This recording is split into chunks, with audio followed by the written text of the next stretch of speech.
પાણીમાં ગરકાવ થયેલા અંડરપાસમાં કાર ડૂબી જતા ખુદ શહેરના મેયર બચાવવા માટે કૂદી પડ્યા। આ ઘટના પંજાબના મોગાની છે, જ્યાં પાણીથી ભરેલા અંડરપાસમાં કારની સાથે આખો પરિવાર ડૂબી ગયો।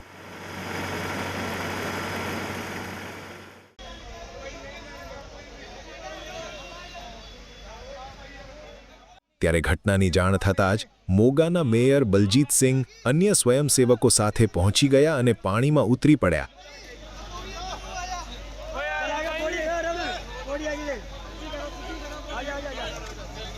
કારમાં સવાર કેટલાક લોકોને કપડું બાંધીને બહાર ખેંચવામાં આવ્યા તો બાકીના લોકોને ખભે બેસાડી રેસ્ક્યુ કરાયા। આટલું જ નહીં, કારને પણ લોખંડની સાંકળ વડે બાંધી બહાર કાઢવામાં આવી।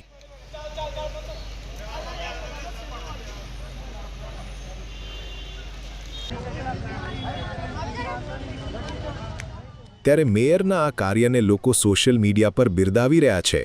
મહત્વનું છે કે મુશળધાર વરસાદને પગલે મોગામાં ઠેર ઠેર પાણી ભરાયું છે, તો સડકો અને અંડરપાસ નદીમાં ફેરવાયા છે।